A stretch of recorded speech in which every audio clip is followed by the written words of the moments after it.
What's up? Oh my gosh, it worked. Yay. You really never know.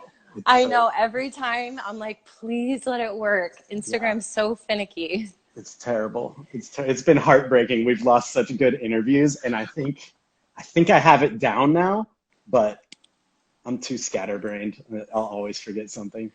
Oh my gosh, same. And they just changed something recently, like in the last 2 days. So it's like, What I was don't it? know if, I don't know the layout. I don't know if mine is different, but I always feel like they use me as the beta.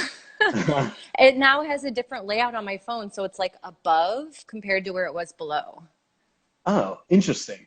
So I'm Maybe I need to guessing that they're changing the layout, or maybe mine's just screwed up. like the pictures are reversed for you now? So, at the bottom, how it has like you search, you explore, you can tag Yeah. at the bottom with your page, it's now like switched to the Oh, top and that gotcha. they're not in order. So, like if you post something, I was noticing people had posted like 3 days ago, but somehow it was in my feed. So, Oh, I'm wow. guessing they're like changing it a little bit. I don't know. Some We'll people are never learn. so Anyway, I twisted. digress. I could go on forever about Instagram. No, it's totally fine. What area do you live in? I live in Santa Monica. Okay, cool. All right. So kind of Close. close to the beach. Love it, Nice. love it, love it. Where do Have you you? live in LA? I'm in East Hollywood, almost Los Okay, Feliz. Los okay. Feliz. Yeah. Yeah, Hmm. I love it there. Thank Yeah, you it's so much, nice. by the way, for having me on. I'm so excited to join. Yeah, well, you and I've been like trying to connect for a long time. I know that, and for whatever reason we haven't yet, but this is good that it finally happened. I'm so glad. Yeah. I was looking through your pictures and all your tagged photos and stuff too, and I think like I first posted your work in 2014 or 15. Yeah, I think it was a show that I did. I can't remember. I think it was for New York Fashion Week, and Hmm. we connected with that. And then you asked me about like backstage, so that was really cool. And I mean, you were also at Benjamin too, and I was at Benjamin for a little bit. So I I forgot think about that that. I think that maybe we crossed paths a little bit through that. Everyone's like, "Oh my God, you have to meet him. He's so great."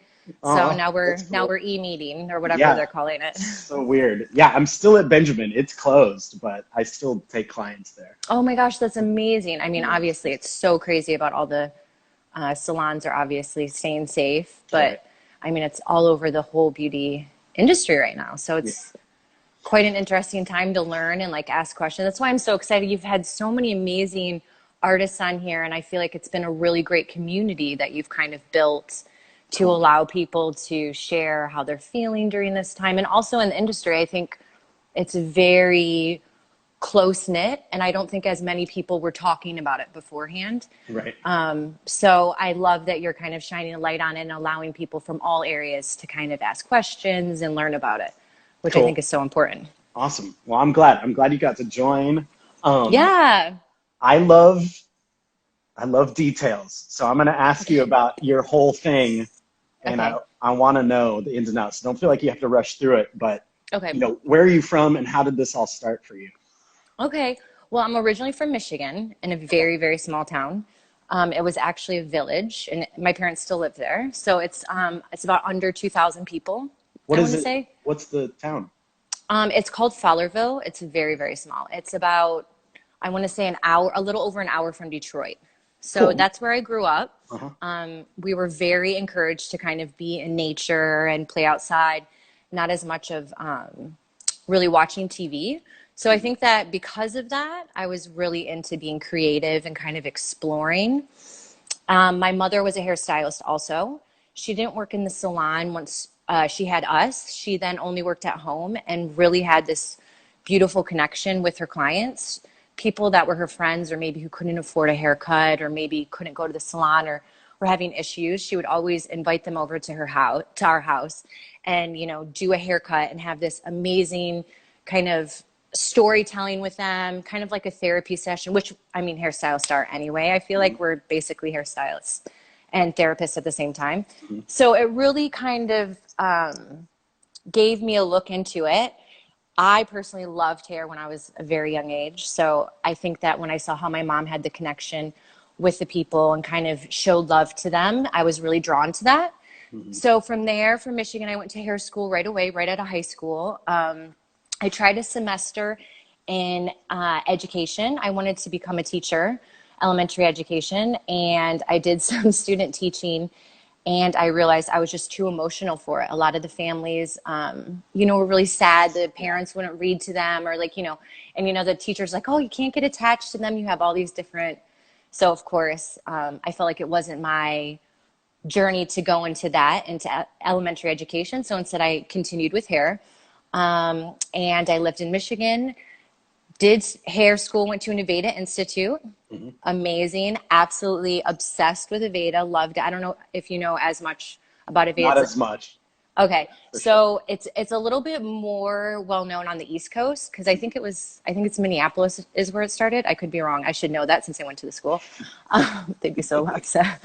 But I loved how it was very clean, kind of before it was all this clean beauty, how it is now. Right. A lot of it was before it like sold over to Estee Lauder when I went, like in the dinosaur ages.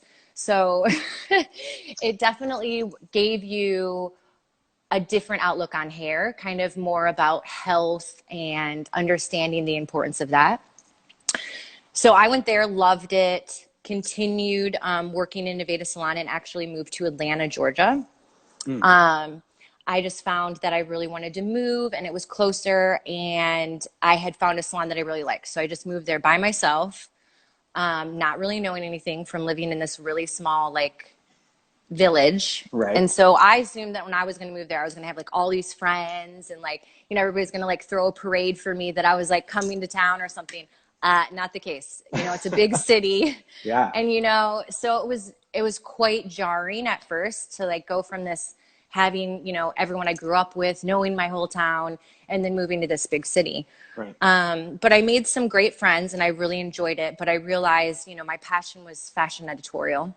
Okay. And Atlanta really didn't have that. It was, this was a while ago. So it was a little bit kind of touching into it movie aspect wise, but not as much fashion. Right. So that's when I was there for 2 years, and that's when I moved to LA.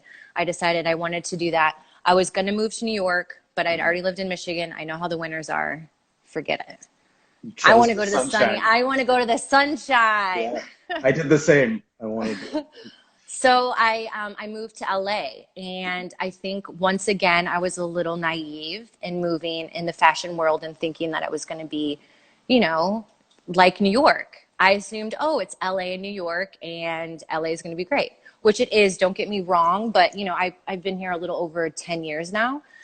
When I first moved here, it was kind of I don't want to say a joke, but LA was considered like behind in fashion. Mm-hmm. It was very hippie, kind of like 70s, like Venice Beach, very whimsical. And that was kind of how it was known also in the fashion world. It wasn't taken as seriously, while New York was taken very seriously, and so was Europe. So I kind of noticed that, and I was like, okay, how am I going to be in LA and also market myself into this fashion world? Because I loved fashion.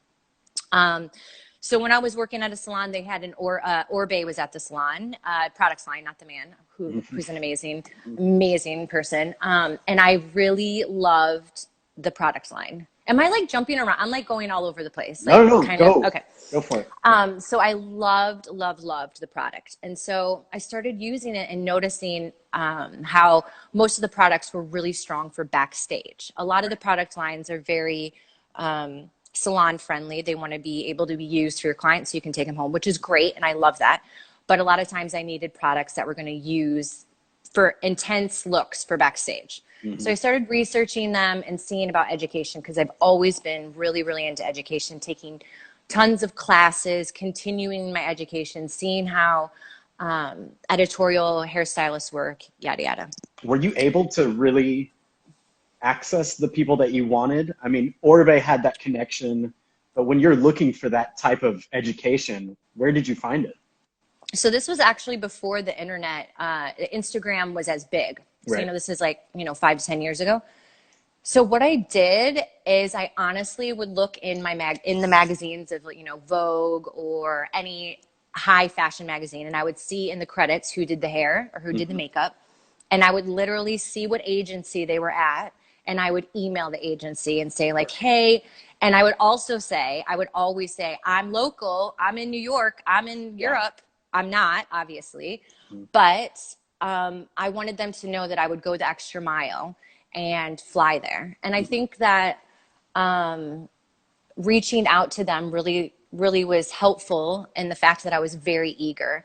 I think that we're very comfortable in the salon, and I was in the salon making, salons can be amazing for making money and having a stability there, but doing the fashion world is just completely different. It's not as glamorous, I guess, as what it's perceived to be. I think that you think that it's this high fashion world and it's going to be so much money and you're going to be, driving everywhere and it's great. And there are amazing things about it. Don't get me wrong. It is absolutely wonderful and I'm so blessed to work in it. Mm-hmm. But I think that it did make it harder for me that I was on the West Coast, if that makes sense. I had to travel a lot.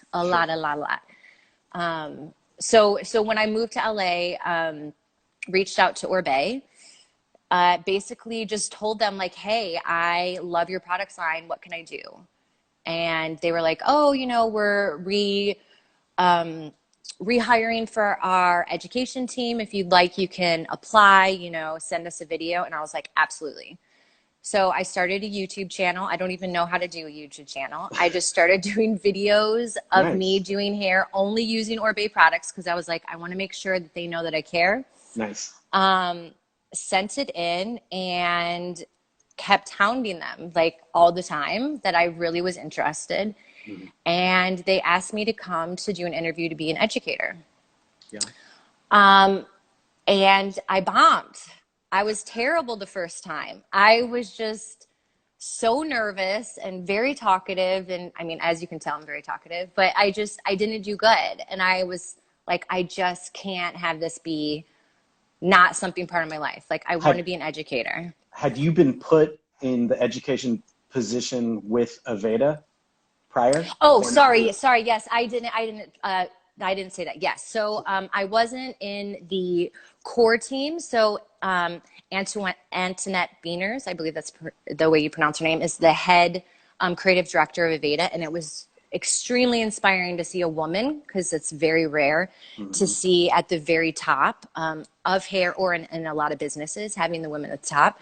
Yeah. So I was really inspired by her and wanted to see how she did it. So she was in all the Aveda did a spring, summer, fall, winter campaign. And so she always did the creative directing for that. So I was like, oh my gosh, how can you do that? I want to be part of a product line that does this. Nice. And so I took classes on how to teach. I took classes on how to present and do different talking activities in front of people with Aveda. Then I also did Bumble and Bumble. They had the university. So I did their whole thing where you learn all the styling, the blow dry, and then they go through and like look through your work and you're like, oh gosh. And they're like, this is terrible. And you're like, oh God, I should never do hair again. And you so I did that previously. So I had done Aveda and then I had also done Bumble, but I hadn't done where I actually traveled and went into salons. I just did basically in the salons that I was working at, the education. So I did have some education, and then obviously reaching out to them and telling them that I wanted to. After I'd failed the first one, I said, please give me a second chance. Did they make it known to you that you failed, or did you just feel like you failed? No, they were like, we're sorry. We just really, we just don't think that you're ready. Wow. And I was like, I'm ready. I know I am. And it's like, it's basically like American Idol. You're sitting down and they don't give you any direction. You have to come up with a class and teach them, right? Like as if they're the students. And so you're so nervous, you're watching, and all of the main educators and creative director are just watching you as you're performing. And then they'll ask you like a question, but like and you know all these people because you see them and worked with them. So it's just so nerve wracking. But my second time, because they gave me a second chance, and I'm so grateful for that. The second chance, they allowed me to become an educator, and I went through the training, and I worked with them for 3 years doing all over the globe education for them, which was such an amazing experience. And through Aveda is how kind of I got into fashion, and I can go on more into that, but I want to make sure that you get all your questions answered. Yeah, no, so Orbe was sending you obviously all over. You're hopping on airplanes for them and doing classes. Um, were you being more exposed to editorial work through that, through the people who are on their teams and stuff like that? So before I became an actual educator traveling as much as I did and going through the whole, the training of Orbe is quite extensive in the beginning before they send you out and actually Mhm. put you into the classes. But before that, I went to one of their classes without being an educator, just to see what their education process was like. And it was with Ramona Eschbach. I'm not sure if you're familiar. She's an amazing, amazing hairstylist. Uh-huh. She lives in Paris. And I worked on one of her classes, and I told her, I've always wanted to work backstage. And she did a lot of backstage work in Paris at the time. I said, I would love to be on your team. Whatever you need me to do, I would love to. So when I was working in the class, I actually knew that backstage was a lot about the team, less about you showing off doing this perfect Sure. ponytail. It's more about how you work with people. So instead of showing my work, I really made sure that I was like, hey, do you need help? Like anyone in the class. And then just really put it out there. I said, I want to go to Fashion Week. I will be on your team, whatever you need. She emailed me a week later and said, do you want to come to Paris and do Paris Fashion Week? And I said, absolutely. I canceled all my clients. I was like, they'll understand. Hmm. And Hmm. I flew there on my own time, and I loved it. I went to Paris Couture Week, and that was the first time I had done Fashion Week, was Paris Wow. Couture. Yeah. And it was absolutely the most magical thing that I had ever done. And I was hooked. And Right. so I continued doing Fashion Week for almost 7 years, spring, summer, and fall, winter. So I absolutely was hooked and loved it. So, but nothing there ever said like, okay, I'm gonna move now. I gotta move to where this is really happening versus. So many people had told me that. Mhm. I actually kind of just kept it under the radar where I lived, because so Yeah. many people thought, oh, she must live in New York, or, oh, she lives, which I kind of lived in New York for part of the time just Mhm. because I was working out there so much. But people were shocked that I lived in LA because it is so far. I mean, flying from LA to Europe for the whole fashion circuit is quite a long time. But I was just so inspired, and there's so many people that you can learn from. And working backstage is something that I don't think that you can learn anywhere else other than experiencing it. I mean, Yeah. you've been backstage, you know how it is. Did Mhm. you love it when you went backstage? Yeah, absolutely. It's super addicting. I personally could not get down with, if I go all the way with this career, how much control I would have over my own schedule. Oh And my I gosh. think, Yeah. that's just something you come to. And I was like, for me, I got to work with the people I wanted to work with. I got the experience that I was looking for. And I created Lost Hairdressers. So I was like, I think I can have the best of both worlds now. But I Which is don't, great. yeah. I loved working in the salon, and I loved doing editorial, but like you said, I couldn't do both.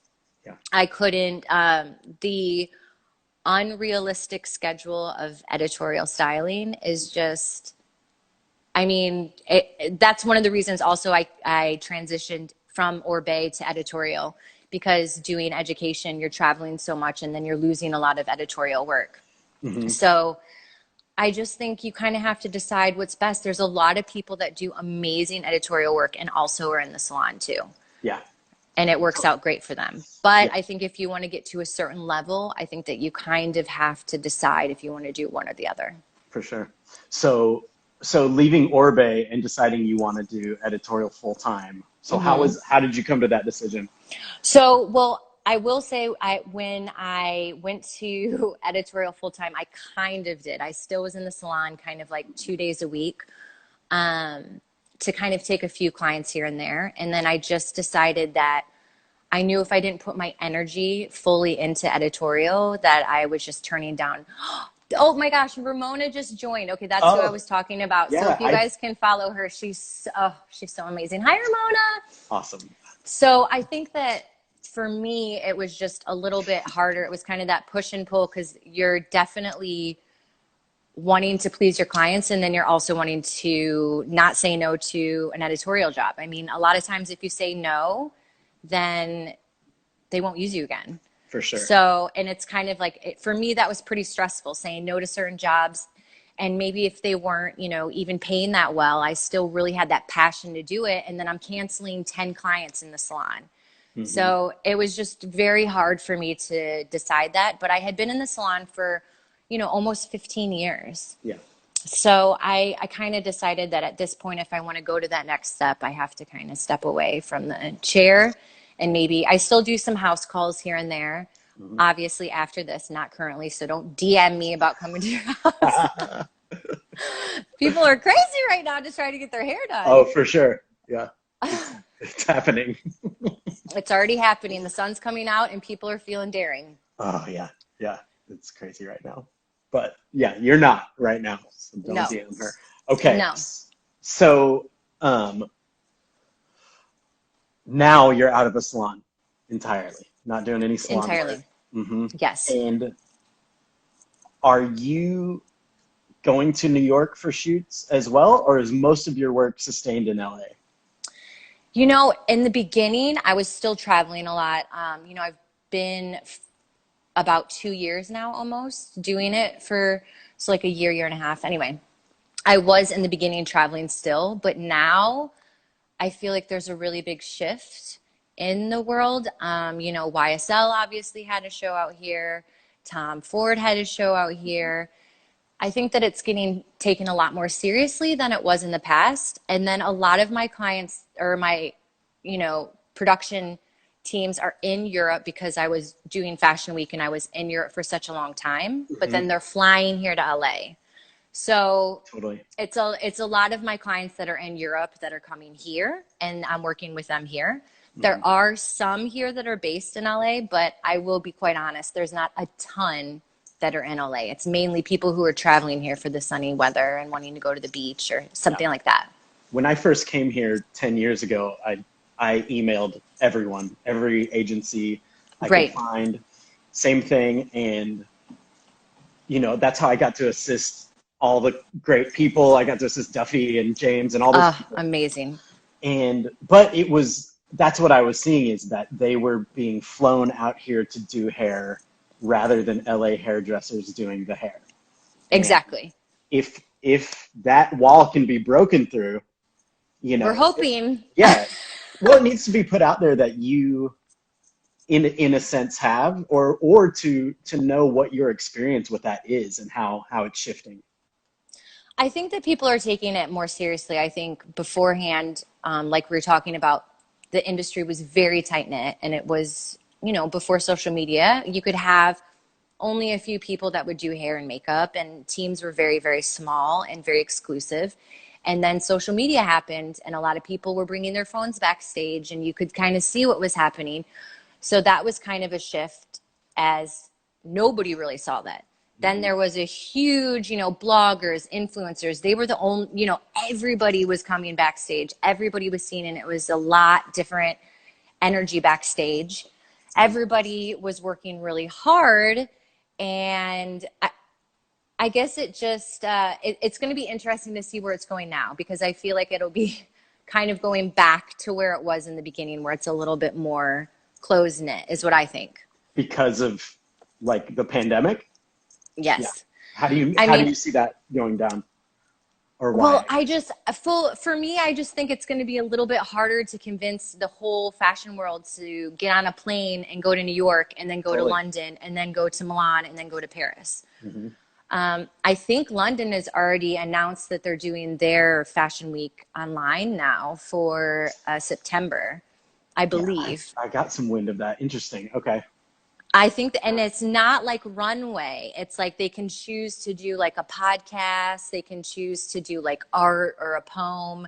So it's definitely shifting in like a really interesting way. So I'm really excited. I know it's a very scary time, and I'm hoping everyone seems to be coming really together as a community. So I'm hoping that because of that, they'll be a little bit more accepting to LA. That's kind of where I was going with that. Because beforehand, if you said that you were from LA and that's how you like opened, they're like, Yep. It didn't matter who you worked with. It didn't matter what you had done. It Hmm. was kind of like, oh, LA's kind of cheesy. It's kind of like, so I really think that if we keep pushing, I feel like there's more fashion people that are moving here that are in the high end world. So I think that it is taken more seriously. But I would 100% agree with you that it's very slow moving. It's tough. I mean, I don't want to think that it's not possible for Los Angeles to get on that level. But when you do look at the work, it's like uh, New York being so close to Europe, there's this kind of ecosystem they have there. And then you've got LA on this other side. And, I think you're one of the exceptions where Well, thank your you. work stands up for itself. What do you do to keep your work relevant? Well, I really, especially during this time, because we're inside, I really love watching old movies. Hmm. And have you ever heard of Criterion Channel? Hmm. No, I mean, I know Criterion Collections, but I don't know about the channel. Okay, so they have, I have an Apple TV and you can get the little app for it. Cool. It has such amazing, unique European movies, and I try to watch them and get inspired in a way as if I was traveling, because I get very inspired when I travel and go to new locations. And obviously that's not possible at this time. And some people can't travel. They have a job that's 9 to 5, or they're in the salon all the time and they want to do a test shoot on the side. I do watch the films and then I go on Pinterest. I know Sarah talked about Pinterest too. Mhm. I'm obsessed with Pinterest. Yeah. That's Yeah, where it's good. I get a lot of it. And I also love, love, love going to bookstores and getting a lot of used or unique hair books, or even color books and fashion books, just all different kinds, and kind of pull from that and try to not have it as on trend. It's very, very glamorous in LA, which I Yeah. love. I Right. mean, I love glamour, but Hmm. that's not as much as my aesthetic is. To do something a little bit more exciting to me is kind of a little bit less as beautiful. I mean, Yeah. of course I do beautiful hair and I do beachy waves, and I Sure. and I love doing that. But I find my inspiration more from movies and books and travel, and I can, I'll see a tree and an object and I kind of think about the shape of that being in the hair. I know that's like weird, but that's No. kind of how I get my inspiration and do it. And I practice a lot at home. My poor boyfriend, I like put like wigs on him, and like I think it's important to kind of try and mess up, Totally. because I don't think that we do that enough. I think a lot of times we just want to show all the amazing pieces that we do and all the great work, which is wonderful. And I love that about Instagram, but also too, it's about making mistakes. There's some things that I'll think will turn one way and then instead it turns out a completely different other way. Sure. And I think I've learned as I've gotten older, to kind of deal with it. I think when I was younger, I was a little bit harder, like, oh, it has to look, I see a Eugene picture and I want to have it just as cool and like unique as that. And if it's not like that, I'm like, oh, but I'm not Hmm. him. Yeah. And I should kind of take it on my own terms and kind of like make it my own thing. And I'm very like into weird crafting. Like just when I was a kid too, I was like I told you, I grew up doing a lot of crafting. So I do that kind of the hair too. So I put like weird stuff in the hair that maybe isn't as conventional. Sure. Um, Hey, Kelly, pause real yeah, quick, okay? Let me yeah. just make sure.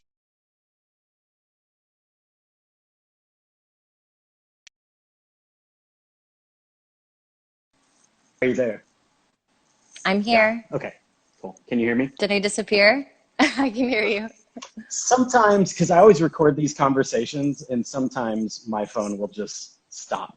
And it's such a Oh, shame that right. this all has to be done on a phone instead of, I've I got know. all I my was trying to do that. notifications are Yeah. so I was annoying. trying to turn all mine off before I went on. I'm like, oh my gosh, I don't Yeah. want those going on during that. Yeah, it's going on. So people are seeing like real embarrassing notifications. I'm getting my media team to delete those or crop them out. Delete, delete. Yeah, please delete. Um, so yeah, practice obviously is super Yeah.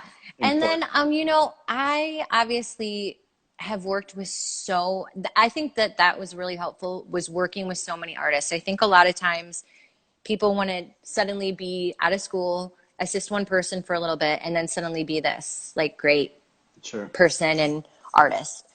I assisted amazing, amazing artists. And I'll still assist to this day because I think that you can learn something from somebody in that situation always. And I'm always wanting to learn something more. So I know you worked with James. I did. I worked with James in his circuits. So Yeah. I think it was 4 seasons. I can't really remember because they all start to blend into one. I don't understand how you and I did not meet there. I mean, we must have just missed each other if we did. Yeah, we probably just missed each other. I didn't start till James to the end. So first I was with Orbe, then I was exclusively with James. Yeah. So it switched over. But I think it was 2019 would have been my last season Oh, that I okay. did. But yeah, I'm sure we probably crossed paths in backstage. I might have stopped right when you started. Oh, Honestly, okay. So I we, think yeah, that's what it exactly. was. That's probably Yeah. exactly what happened.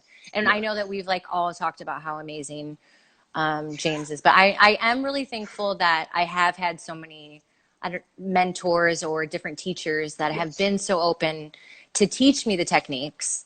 And I think that that's something that I'm really excited about is hairstylists talking more about editorial techniques. Because that was something when I first started, very hard to find. Totally. Like you're saying, where do you get inspired? Where do you get, there really wasn't many places that you could Google or YouTube.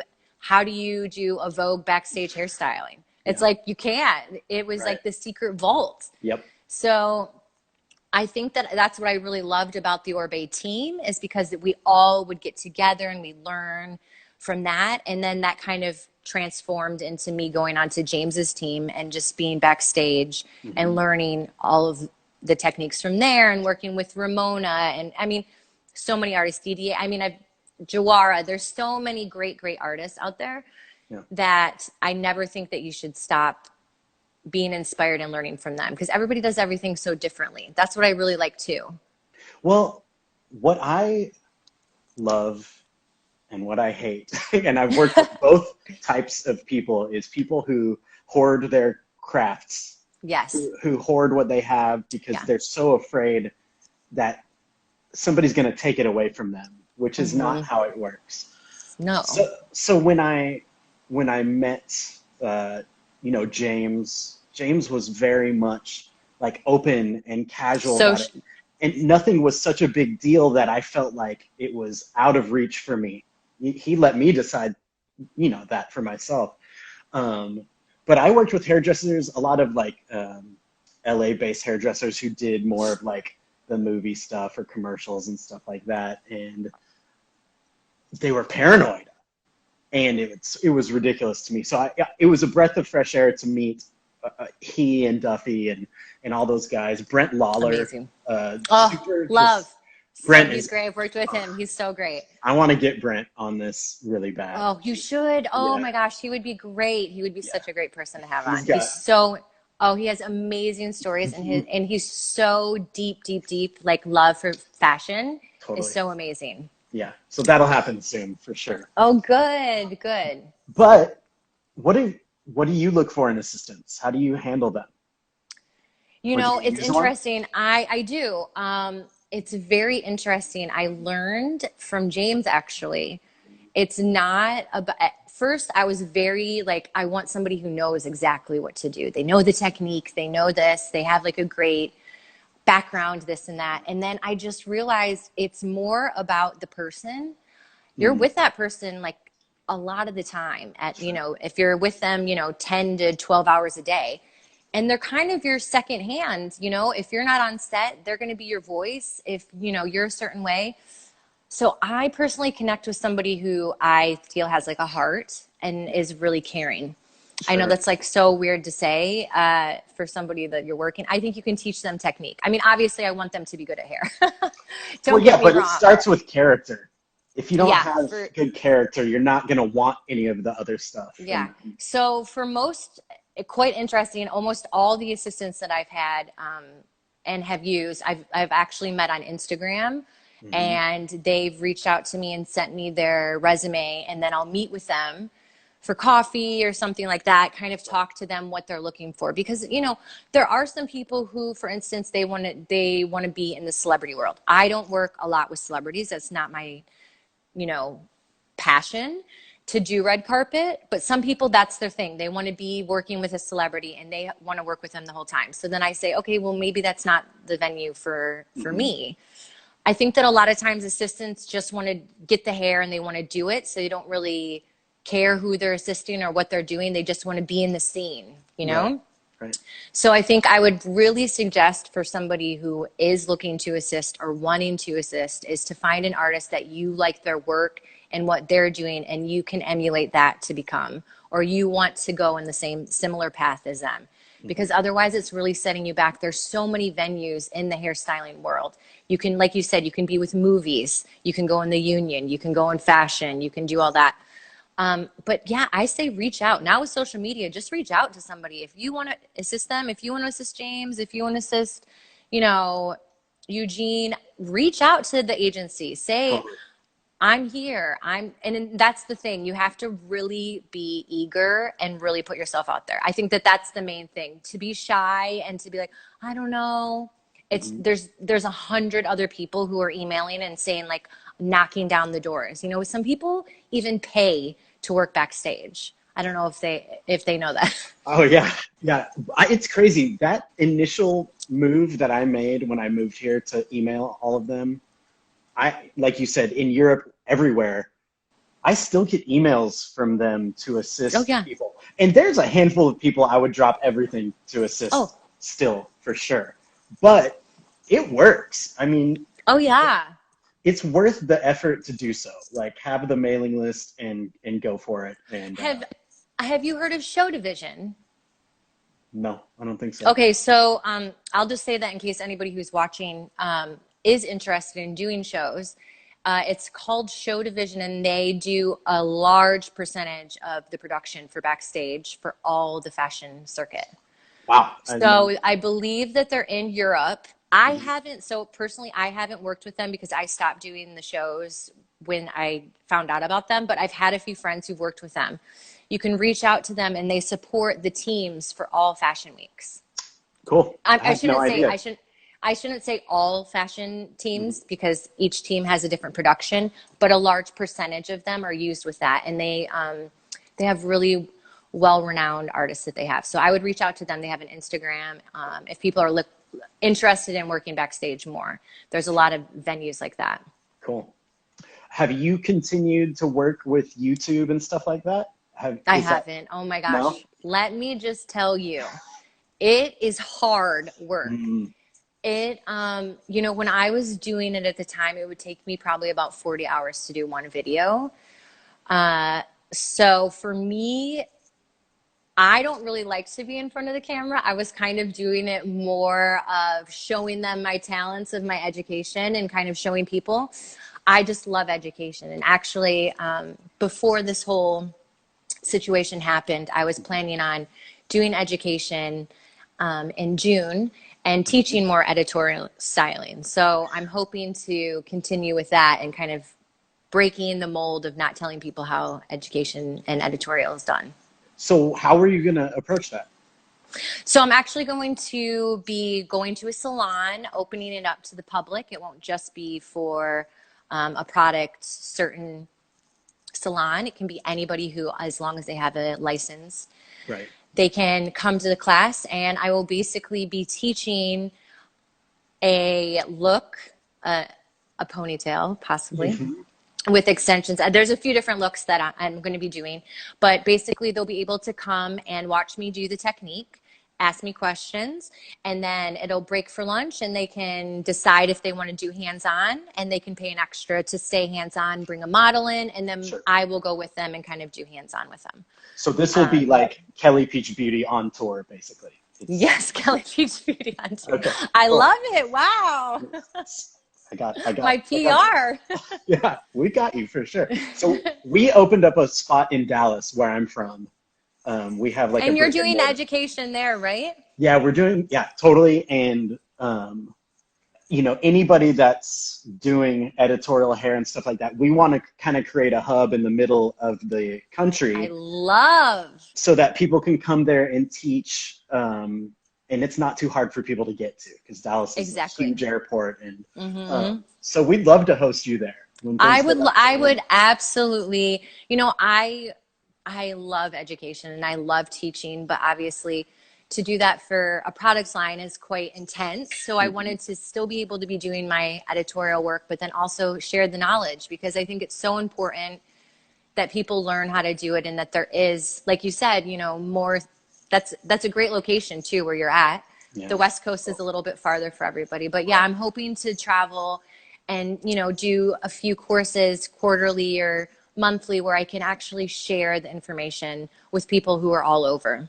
Yeah, totally. All right, we'll talk about that for sure. Um, Yay! so I've always, I'm using it obviously, but I've always been oddly crossed with social media. Hmm. You want your work to speak for itself, and seems despicable sometimes, almost like Yes. this world.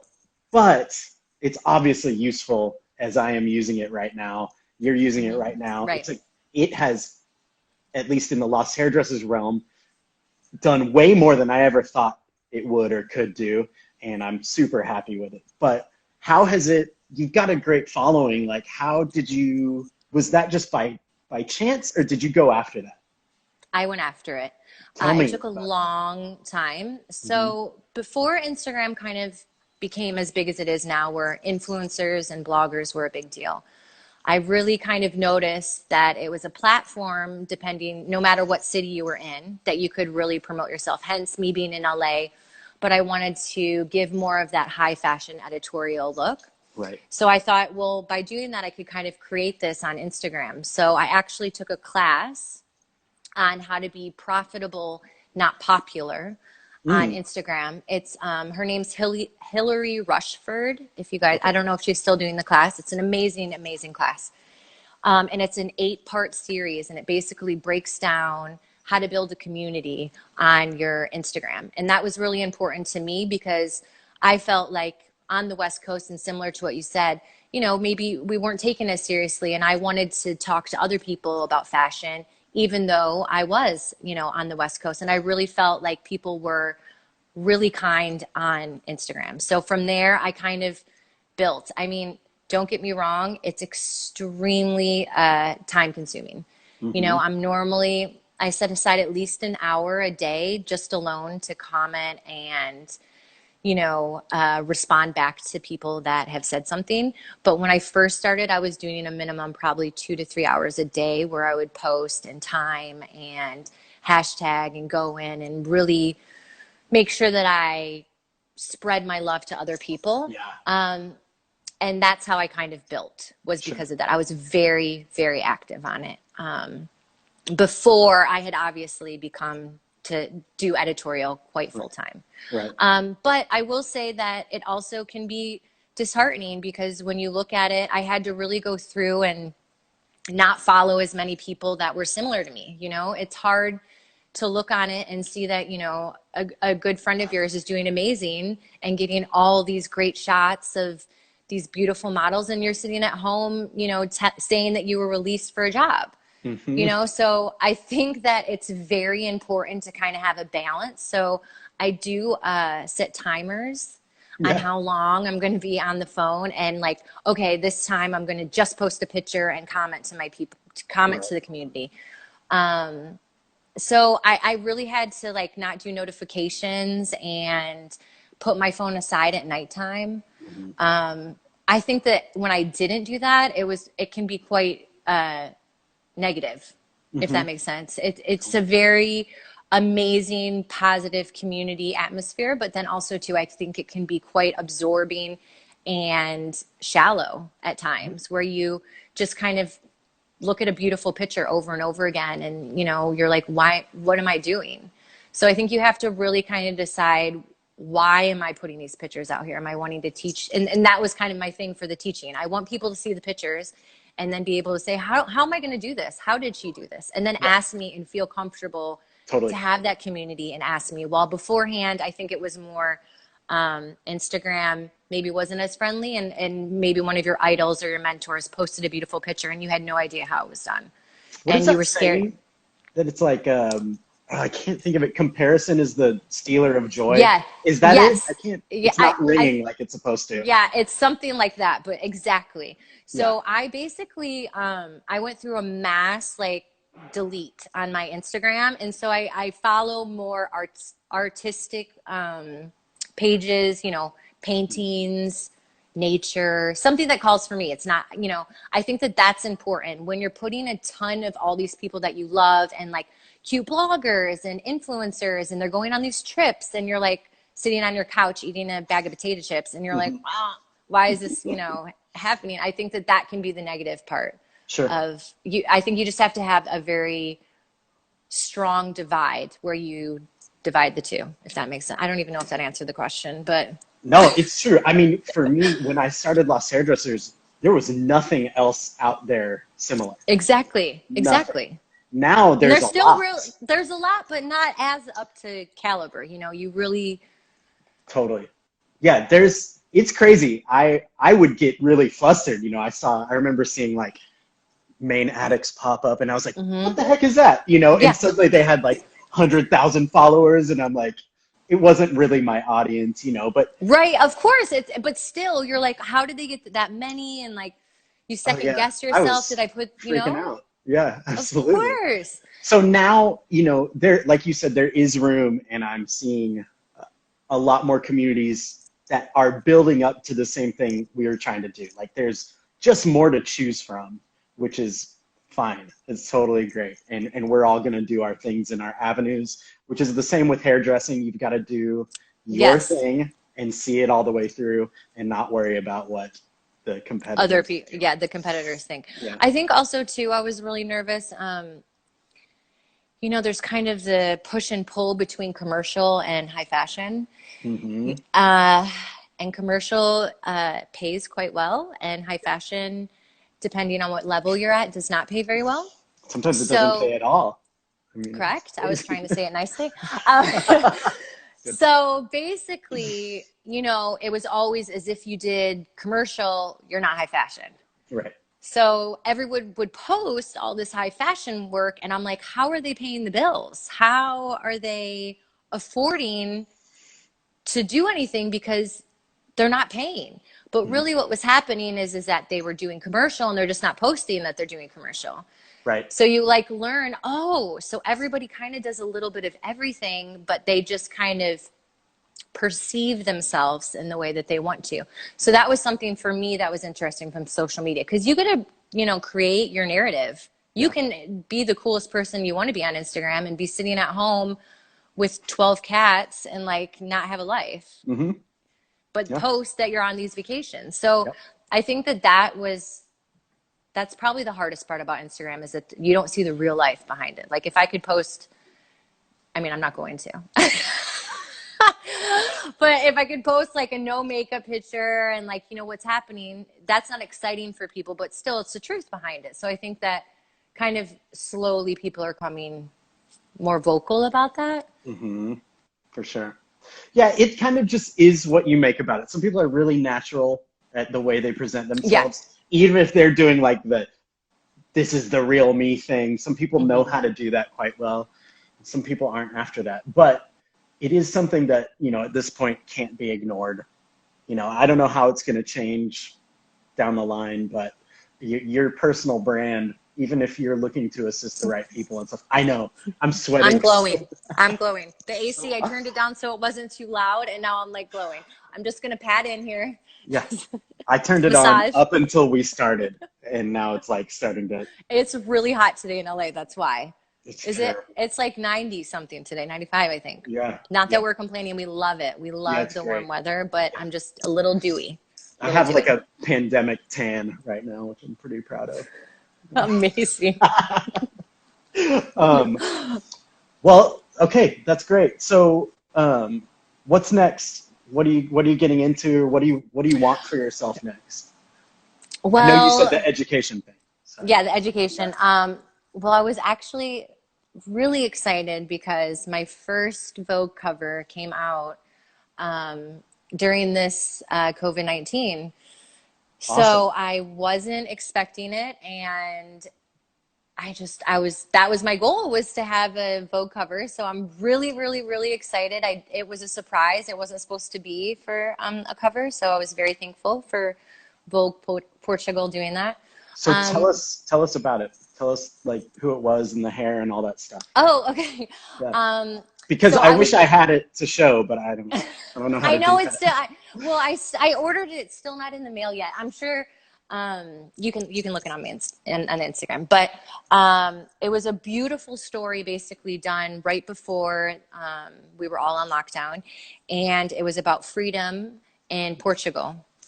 And back in when the war happened, and I believe it was 1969, I think. I should know the date. Yeah. But the whole story was basically how we became free and how we're freeing ourselves, which is so ironic that that was obviously before. So the whole shoot, I actually made a few pieces. They wanted to have a cage to make, so I made a head wire cage. I'd never done that before. Googling, making all these amazing things. Cool. Renee Parkshurst was the photographer. She and I had worked together a few times before that. And basically the whole idea of the story was this: she was captured. So it had one black background, one white background, and the only thing was coming in was just a little bit of light that Oh, was cool. allowing her to have that freedom. Mm-hmm. So it was an amazing, amazing shoot. And we didn't know. We thought it was just inside the editorial. Right. And then the day before, we got a message that basically was like, oh, it's going to be the second cover. Insane. And the best part about it was that I was actually in quarantine, because when things like that happen, I think that we're go, go, go all the time.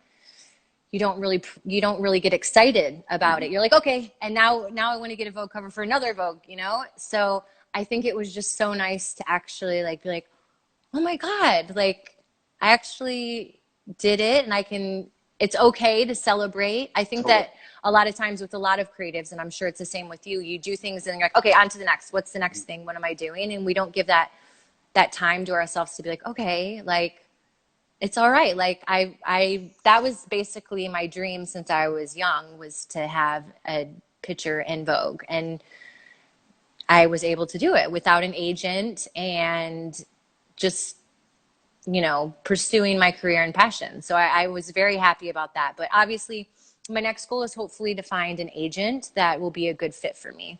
Wow. Okay, cool. I didn't realize you didn't have an agency right now. Yes. So I work with a lot of different agencies, and they're all Mhm. very amazing. And I just want to make sure that I find the right fit. Totally. I've been very, very thankful that I have been able to get the jobs that I have, Hmm. that without an agent. So I'm very thankful. But I also know that I'm hoping in the next chapter to have that when I find the right person. So that's hopefully what will be next. Cool.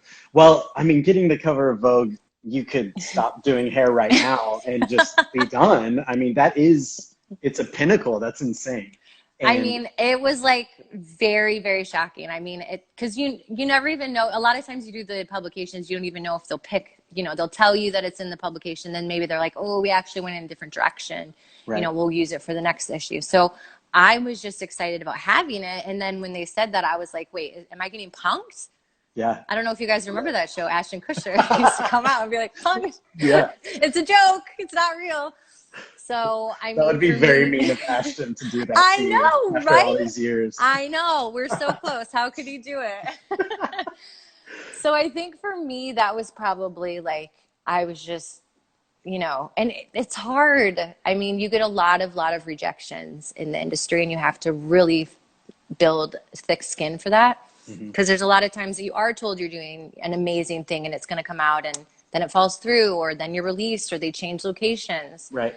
So I think that was something that you're also kind of taught not to celebrate until it's actually real, like until it's in your hand. Right. So that was probably, oh my gosh, hi, Emily.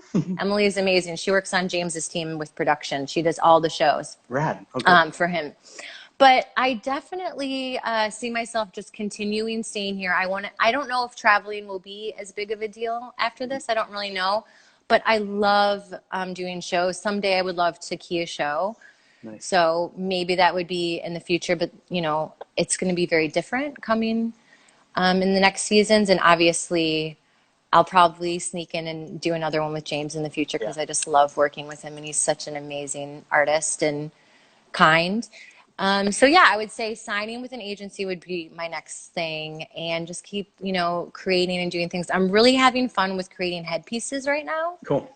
and have been doing that. So it's a little bit of a new thing. So I'm learning. I worked with resin. I don't know if you worked with it before. I have some resin projects that I want to do someday, but I haven't done it yet. But Yeah. resin's cool. So yeah, I did one that I really liked, and I used a lot of resin. So I'm hoping to try to get some more and maybe learn a few different techniques. But I Cool. honestly had never used it. So just creating fun pieces and painting and trying to be like sane while this is Beautiful. happening. Well, if you need any support or you want to share some of that stuff that you're doing, I love creative processes. So Oh, perfect. I'm doing a series right now where we're going to break down people's storyboard ideas. So we see how like Oh, a I thought is love. developed. Or Yeah, like a mood board and then like the process of it. Oh my Mhm. God, I would love to do that. You're going to get like 500 text messages from Please, me. please, we're here, and when you want to do a class, we'll definitely host you in Dallas. I would love to do a class, especially because a lot of my community is on the East Coast too. So that would be great because I Awesome. know they love the West Coast, but it's far. It's far. Dallas is hot and humid, and Beautiful well, I'm though. trying to sell it. Yeah, no, it's great. Dallas is a great Yeah. city. Yeah, And and more in the cooler, not in the yeah, summer. The dead of summer I went once. Whew. good barbecue. We got vegan food there too. It's all good. It'll be I love it. nice. Well, I'm very excited. I'm super excited to come. I can't Cool, wait. cool. I'm glad we finally connected. Let's do a part two soon. Um, I would love that. okay, cool, and we'll meet in person someday soon too. Yes, thank you so much for having me on. It was Yeah, such a pleasure. for sure. Thank you for having me on your community. Thanks for making the time. I'll see you soon. Okay, bye. Bye.